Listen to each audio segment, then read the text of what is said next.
ঘুমন্ত মানুষগুলাকে মানুষ এরকম মারেও, কিন্তু এরকম।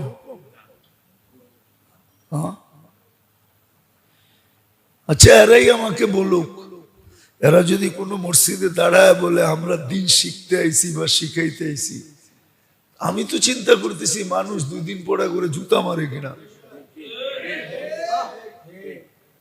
যে ছাগলের বাচ্চা, তোরা কি দিন শিখবি আর শিখাবি বাইরান থেকে? তবু তো কর্মে বলে না যে তোরা মানুষকে শিখাবি কিছু, শিখবি কিছু। মিডিয়ার যুগ তো, আপনি বলেন, আপনার বিবেক দিয়ে আপনি চিন্তা করেন, আপনি কি বলবেন যে এই কাজ করার পরে এরা মানুষকে কিছু শিখানোর মতো যোগ্যতা রাখে? হ্যাঁ, যারা সারা জীবন স্বৈরাচারী করছে, এরা যদি আইসা বলে যে আমরা কুতুব হয়ে গেছি, আপনারা মানবেন না? মানবেন কি যে আমরা একবারে আজমির যায়া ভালো হয়ে গেছি গা, মক্কার গিলাপ দইরা আমরা কুতুব হয়ে গেছি গা, মানবেন? কে মানবেন না? কা হইতে তো পারে। আপনি বলবেন নামই লেগে গেছে স্বৈরাচার, ঠিক না? কয়লা ধুইলে কি হয় না? তোরা যে ভালো হবি এটা আমাদের বিশ্বাস হয় না। যে তাবলিগ ওয়ালাদের যে দিনদার কেউ নাই, ঠিক না?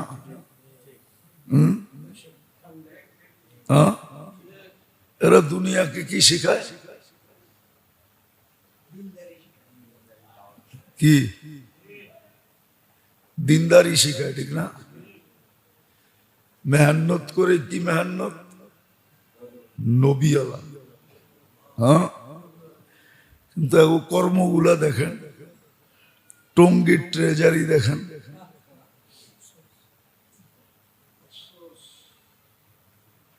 মিলাইতে পারবেন? এরা যে মেম্বরে দাঁড়ায় কয়, যেই কথা বলে বলে আপনিও তো তবলিগালা, আমিও মানি, আমিও তবলিগালা। আমি আমার দোষেই বলতেছি, আপনাদের তাকায় দেখেন। অথচ হাদিসে আছে ঘুমন্ত ব্যক্তিকে মারা হারাম। কি? আমাদের জীবনের কাহিনী বলি আপনাকে। আমরা যখন দেওবন্দে পড়তাম, তো দেওবন্দে ফজরের সময়, শীতের দিন তো প্রচন্ড শীত, গরমের দিন ইউপিতে প্রচন্ড গরম, অবর্ণনীয় গরম। তো গরমের দিন তো ওই যুগে তো এসি মেসি ছিল না, ছাত্রদের কামরা এসি হয় করতে, পাঙ্খা ছিল, বিদ্যুৎ বেশি সময় থাকতো না। তো সকালে ওস্তাদরা ঘুমের থেকে উঠাইতেন। আমাদের এক ওস্তাদ ছিল, আমাদের ওস্তাদ না, এক একটা এরিয়ার নেগরান থাকে আর কি, উনি এই এরিয়াটা নেগরানি করেন। ছেলেরা কিরকম চলে, কিরকম উঠে, কিরকম পড়ে না না পড়ে, ঘোরাঘুরি করে না ঘোরাঘুরি করে না। তো ওই এলাকার এক নেগরান ছিল, তো ছেলেরা ঘুমের ভিতরে ছিল, ফজরের সময় ছিল, জামাত শুরু হয়ে গেছে, এখনো ওঠে নাই। তো উনি ঘুমের মধ্যে দুই তিনটা ছেলেরা পিটাই করে দিছে, পিটায় উঠাইছে। এটা দেওবন্দের দফতরে চলে গেছে যে ঘুমের ভিতরে পিটাইছে। ওনাকে প্রশাসন বিভাগ ডাইকা বলছে আপনি দেওবন্দ থেকে চলে যান। বলছে কেন? বলছে যেখানে হাদিসে নিষেধ ঘুমের ভিতরে মারা, আপনি দেওবন্দে পয়সা মারছেন, তাহলে দেওবন্দের যোগ্যতা রইল কই আপনার ভিতরে? সাথে সাথে দেওবন্দ থেকে বের করে দিছে। অথচ 2 দিন আগের ট্রেজারি দেখেন আপনি,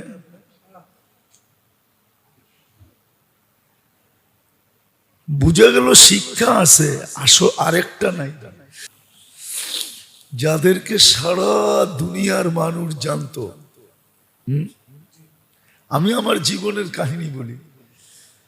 আমি তো 103টা এমিগ্রেশন দেখছি। কয়টা? 103টা দেশে গেছি, এমিগ্রেশন ক্রস করে তো যেতে হয়েছে। হ্যাঁ, আজ পর্যন্ত কোনো এমিগ্রেশনে তো দাঁড় করাইলো না 2 মিনিট। কোন সামান তো চেক করলো না। সত্য, কোন সামান আজ পর্যন্ত হাত লাগায় দেখে নাই। কোন সামান না। এক যুগে ছিল তাবলিগালাদের সামান কেউ হাত দিত না, সবাই এরকম পবিত্র মনে করত। কিন্তু ইদানিং ওদের কর্মগুলা দেখেন, সাধারণ মানুষের ব্রেন আউলে যেতেছে, ঠিক না? হ্যাঁ, কি বলেন? আপনাদের অভিমত কি? আমল করার তৌফিক দান করেন।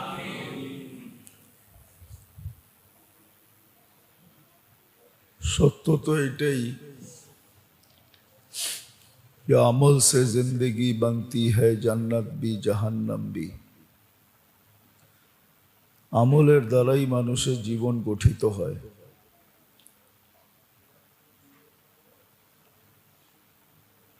কিন্তু আমলটা সঠিক হইতে হবে, সঠিক পদ্ধতিতে হইতে হবে।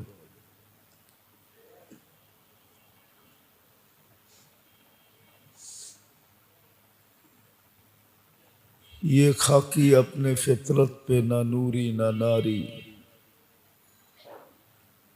আমলের দ্বারাই মানুষ নিজেকে কখনো জাহান্নামী বানায়, কখনো জান্নাতি বানায়। আমলটা যখন সঠিক পদ্ধতিতে হয় তো এক ফোঁটা পানির এই মানুষটা, নিকৃষ্ট পানির মানুষটা ফেরেশতাদের চেয়েও উৎকৃষ্ট হয়। আর যদি আমলের পদ্ধতি সঠিক না হয় তাহলে নিকৃষ্ট নিকৃষ্টই থেকে যায়। এক ফোঁটা নিকৃষ্ট পানির থেকে তৈরি, নিকৃষ্ট নিকৃষ্ট থেকে যায়। সর্বশেষ দেখা যায় নিকৃষ্ট জিনিস যেখানে নিক্ষিপ্ত করা, যেখানে নিক্ষেপ করার ওইখানে নিক্ষিপ্ত হয়। নিকৃষ্ট জিনিসকে মানুষ ডাস্টবিনে নিক্ষেপ করে, আর আল্লাহরও একটা ডাস্টবিন আছে যেটাকে দোজখ বলে, ওইখানে নিক্ষিপ্ত হয়। তো আমল দ্বারাই কিন্তু জীবনটা গড়ে, কিন্তু কথা হইলো পদ্ধতিটা ঠিক হইতে হয়।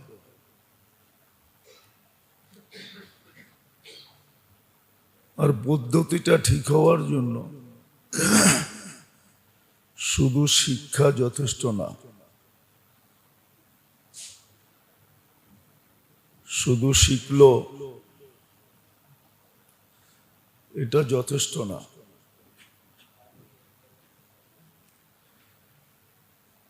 আর এটাই চির সত্য কথা, শুধু শিক্ষা দ্বারা মানুষের জীবনটা সঠিক আমলওয়ালা হবে, এই কথাটা পরিপূর্ণ সত্য না, সঠিক না। বরং শিক্ষার সাথে সাথে যেটা লাগবে, শয়তান আসলে ওইটাই মানুষকে করতে দেয় না। শয়তানও দেয় না আর মনও দেয় না, বরং শয়তান আর মন তাকে বুঝাইতে থাকে যে তুমি তো শিক্ষিত। এই জন্য আমাদের সমাজের বেশিরভাগ মানুষই দেখবেন এই কথা সচরাচর বলে থাকে যে আমরাও কি শিক্ষা দীক্ষায় কম নাকি, আমরাও তো কিছু জানি। এটা এই জন্য বলে যে শুধু তার ভিতরে শিক্ষা আছে, শিক্ষার সাথে সাথে যেটা দরকার ছিল ওটা তার ভিতরে নাই। কিন্তু একটা সময় ছিল শিক্ষা মানুষের ভিতরে কম ছিল, মানুষ এত শিক্ষিত ছিল না। কিন্তু বর্তমানে শিক্ষিত মানুষের ভিতরে যেই বর্বরিয়াত আছে, শিক্ষিত মানুষগুলা যে অশিক্ষিতর পরিচয় দেয়, এটা আগের মানুষের ভিতরে ছিল না। শিক্ষা কম ছিল কিন্তু বর্বর ছিল না। আজকে শিক্ষিত হওয়া সত্ত্বেও মানুষগুলা বর্বর বেশি। এটার কারণ হলো শুধু শিক্ষা আছে, শিক্ষার সাথে যে আরেকটা জিনিস সংযুক্ত ছিল ওটা এখন নাই। না থাকার কারণে শিক্ষিত মানুষগুলা মাঝে মাঝে এরকম কাম করে বসে যে অশিক্ষিত মানুষ পর্যন্ত তাদেরকে দীক্ষার দিতে থাকে। আপনি দেখেন, ভালো মতে অ্যানালাইসিস করেন, অ্যানালাইসিস করলে পাবেন, আপনি অ্যানালাইসিস করলে পাবেন শিক্ষা কিন্তু আলো। কি আলো না? ঘুষ নেওয়া কি আলো? কি এটা? তাহলে আলোকিত মানুষটা অন্ধকারের কাম কি করে করে?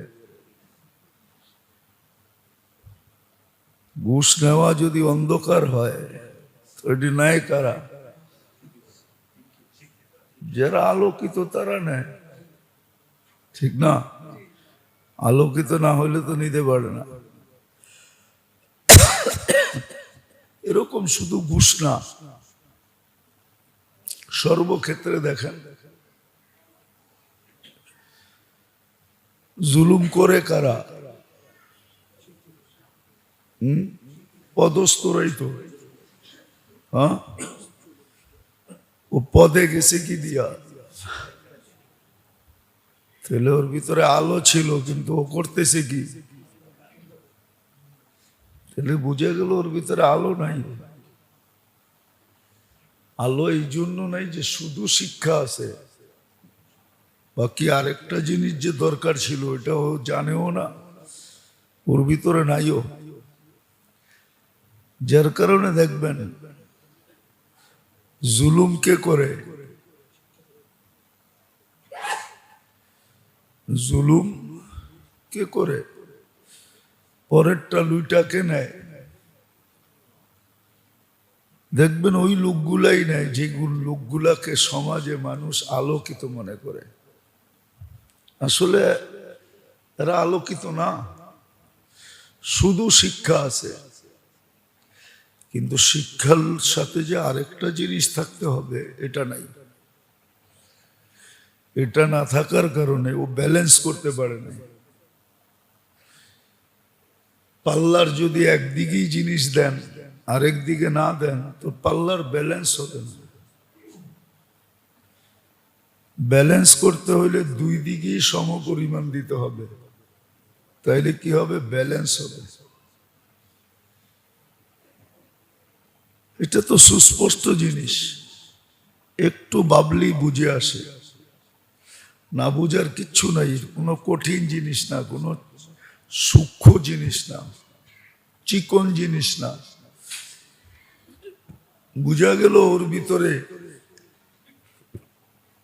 শিক্ষা কম হোক, কিন্তু শিক্ষার সাথে যে জিনিসটা দরকার ওটা যদি পরিপূর্ণ হয়, ওটা যদি ঠিক মতো হয়, তাহলে কম শিক্ষিত মানুষও শিক্ষা কম তারপরও দেখা যাবে ওর দ্বারা এরকম কিছু হবে না, এরকম কিছু ওর দ্বারা হবে না যেটা ভালো ভালো শিক্ষিত মানুষের দ্বারা হয়। আমাদের সমাজটা কলুষিত যে, এটা অশিক্ষিত মানুষের দ্বারা না। আমাদের সমাজটা আজকে যে দুরবস্থা, এটা কিন্তু জ্ঞানী গুণী শিক্ষিত দীক্ষিত মানুষের দ্বারা। আপনি ভালো মতো দেখেন, ওনারা হয়তো শুনলে রাগ হবে, কিন্তু দেখবেন আমাদের সমাজটা কিন্তু ওদের দ্বারাই সবচেয়ে বেশি কি কলুষিত, সবচেয়ে বেশি উশৃঙ্খলা ওদের কারণে। বলে তাইলে কি শিখবো না? না, শিখবো বটে, কিন্তু শিক্ষার সাথে আরেকটা জিনিস যে দরকার, এই ব্যালেন্স করার জন্য ওটাও শিখা দরকার ছিল, কিন্তু আজকে ওইটা শিখে নাই। যার কারণে জীবনটা যে গড়ার উদ্দেশ্য ছিল, যে গড়া যোগ্যতাগুলা যে আল্লাহ গড়ার জন্য দিছেন, জীবনটা গড়তেছে না। একটা কথা সুস্পষ্ট, এটাই আজকের দুনিয়ায় মানুষ মানুষ দ্বারা যতটুকু অতিষ্ঠ, কোন হিংস্র প্রাণী দ্বারা মানুষ এতটুকু অতিষ্ঠ না, এতটুকু অতিষ্ঠ না। আপনারা তো ন্যাশনাল জিওগ্রাফি দেখেন, ডিসকভারি দেখেন, ঠিক না? একটা হিংস্র প্রাণীও, সিংহ একটা শিকার করার পরে, বাঘ একটা শিকার করার পরে, শিকারটা যখন খায়া ফেলে, তোর সামনে আরেকটা শিকার যদি যে বসেও থাকে, ও চোখ তুলে দেখে না। কিন্তু মানুষ দেখবেন আজকে 1000 কোটি টাকা কামাই হয়েছে, আরেকটা যদি সামনে আসে, শুধু খাবে না, ওই মুহূর্তেই থাবা মারবে। তাহলে আপনি যুক্তি দিয়ে বুঝান যে হিংস্র প্রাণীর চেয়েও হিংস্র কিনা? আরো হিংস্র সে। কারণ এটাই যে ব্যালেন্স করার জন্য যেটা দরকার ছিল, এটা সে শিখে নাই। না শিখার কারণে, না শিখার কারণে একটা উদাহরণ দিই আপনাদেরকে, জ্বলন্ত উদাহরণ। সারা দুনিয়া জানে যে তাবলিগওয়ালাদের যে দিনদার কেউ নাই, ঠিক না?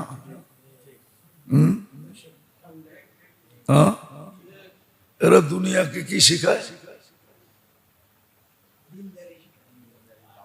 কি দিনদারি শেখায়, ঠিক না? মেহনত করে, কি মেহনত? নবী আলা। হ্যাঁ, কিন্তু কর্মগুলা দেখেন, টঙ্গীর ট্রেজারি দেখেন,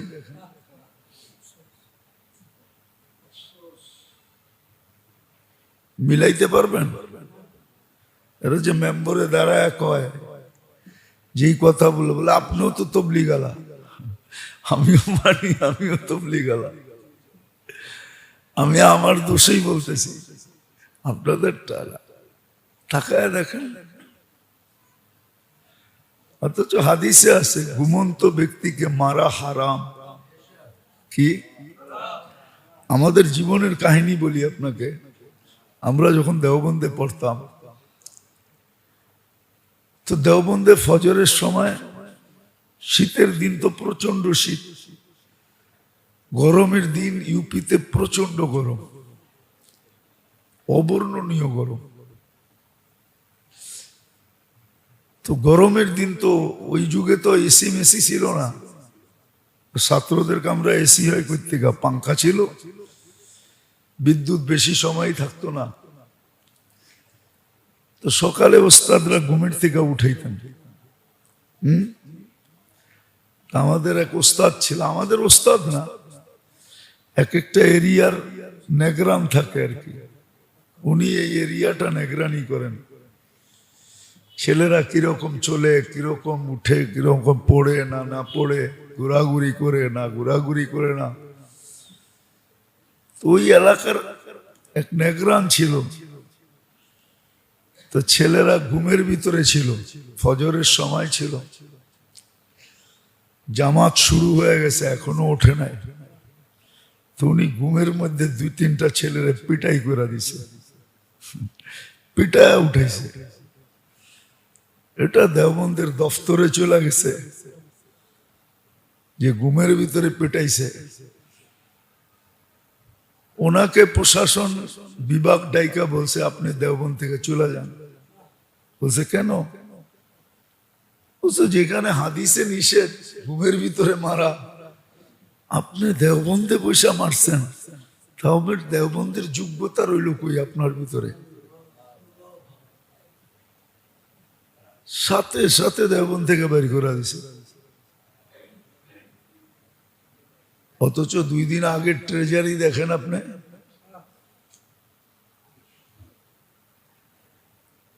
বুঝা গেল শিক্ষা আছে, আসো আরেকটা নাই। শয়তান তো শয়তানই হয়, ঠিক না?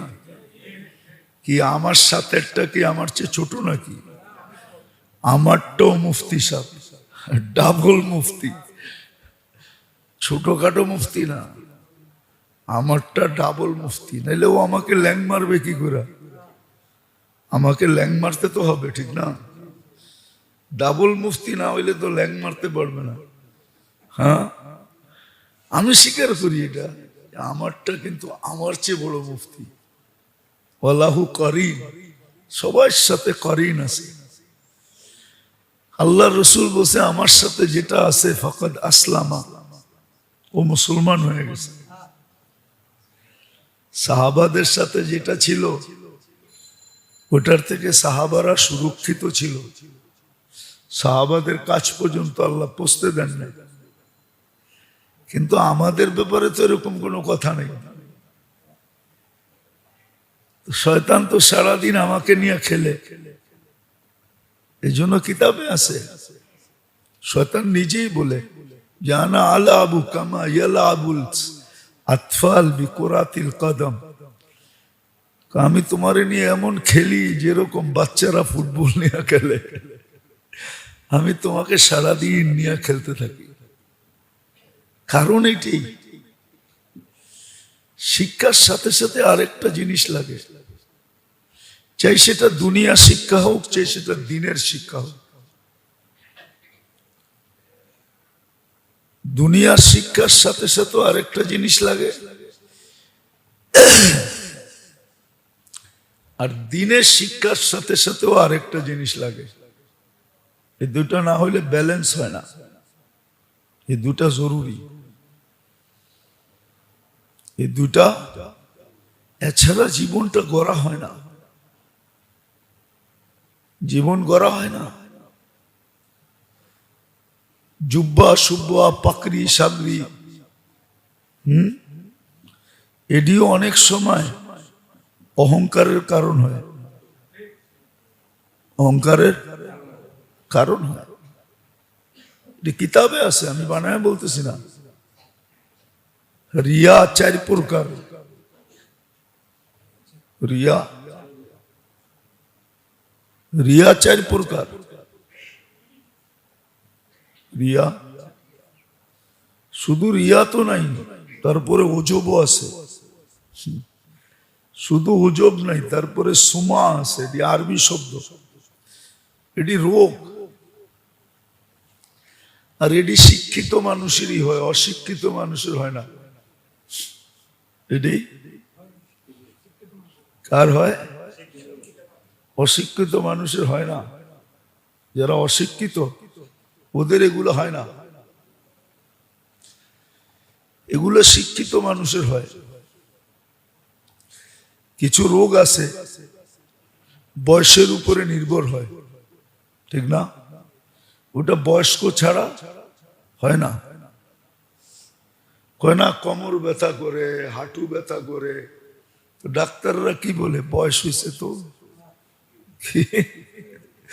বয়স হয়েছে তো। হ্যাঁ, কিন্তু ছোট বাচ্চা, ইয়াং, ওদের হয় না। তো শিক্ষিত মানুষেরই কিন্তু এই রোগগুলা হয়। রিয়া হয়, ওজব হয়, সোমা হয়, এগুলো রোগ। যেমন ইংলিশে রোগ আছে না, কি ডায়াবেটিসের বাংলায় কি বলে বলেন তো? হ্যাঁ,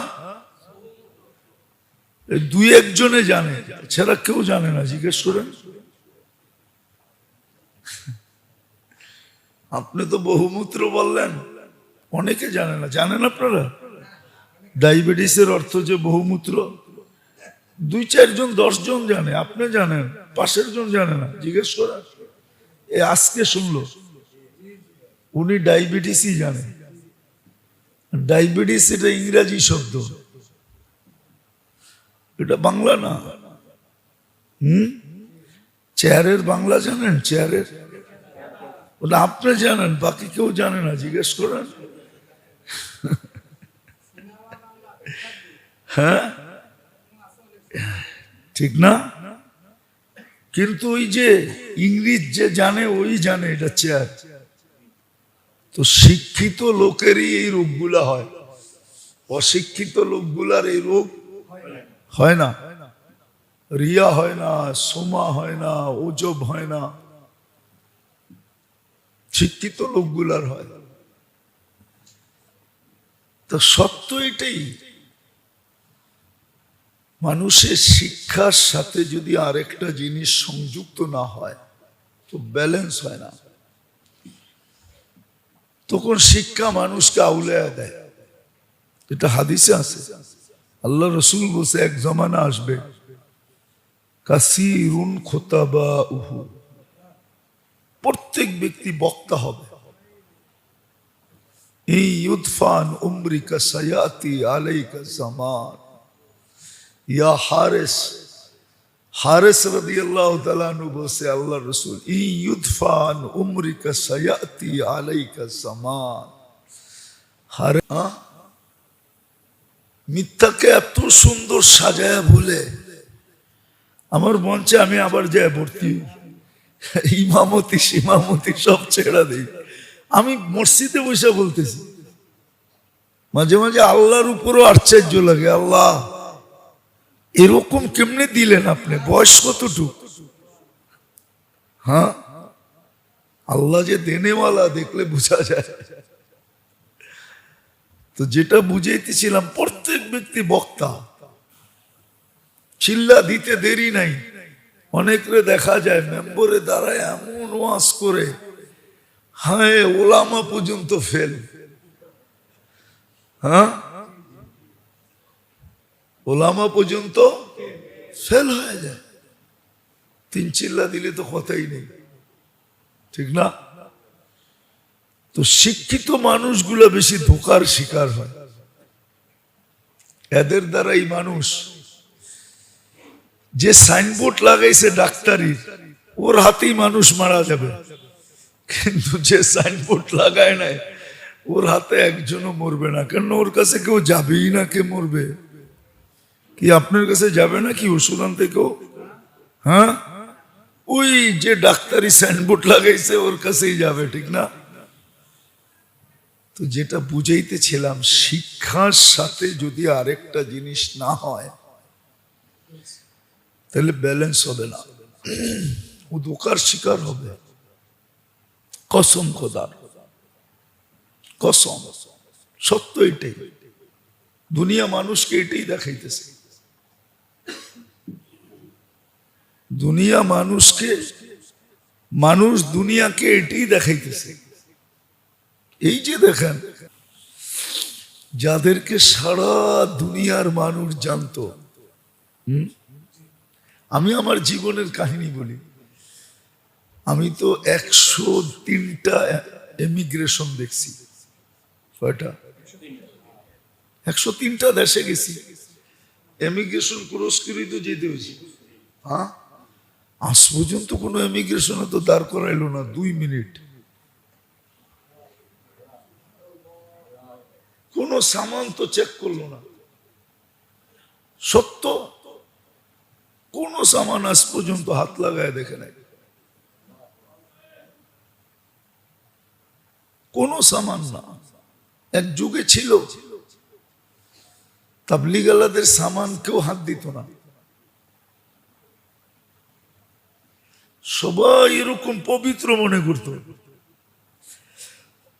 কিন্তু ইদানিং ওদের কর্মগুলা দেখেন, সাধারণ মানুষের ব্রেন আউলে যেতেছে, ঠিক না? হ্যাঁ, কি বলেন? আপনাদের অভিমত কি? ঘুমন্ত মানুষগুলাকে মানুষ এরকম মারে, মারেও কিন্তু এরকম।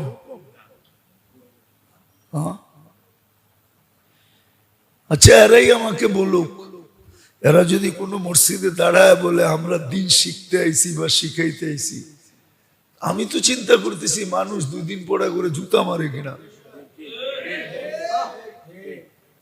যে ছাগলের বাচ্চা, তোরা কি দিন শিখবি আর শিখাবি? বাইরে থেকে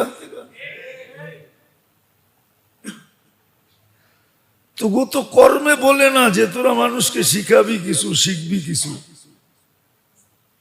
মিডিয়ার যুগ তো। আপনি বলেন, আপনার বিবেক দিয়ে আপনি চিন্তা করেন, আপনি কি বলবেন যে এই কাজ করার পরে এরা মানুষকে কিছু শিখানোর মতো যোগ্যতা রাখে? হ্যাঁ, যারা সারা জীবন স্বৈরাচারী করছে, এরা যদি আইসা বলে যে আমরা কুতুব হয়ে গেছি, আপনারা মানবেন না? মানবেন কি যে আমরা একবারে আজমির যায়া ভালো হয়ে গেছি গা, মক্কার গিলাপ দইরা আমরা কুতুব হয়ে গেছি গা? মানবেন? কে মানবেন না? কা হইতে তো পারে। আপনি বলবেন নামই লেগে গেছে স্বৈরাচার, ঠিক না? কয়লা ধুইলে কি হয় না? তোরা যে ভালো হবি এটা আমাদের বিশ্বাস হয় না। আমি মসজিদে বসে বলতেছি, আমার ব্যাপার, আপনাকে ব্যাপার না। কসম খোদার, মাঝে মাঝে ভাবনা লাগে যে আমারে মাফ করে দিলে মনে হয় আল্লাহ শয়তানরও মাফ করে দিবে। নিজে তো কিছুই করতে পারি না। সারাদিনে কয়বার আল্লাহ বলি? এই যে শুক্রবার যাইতেছে, কয়বার দুরূদ পড়ছি?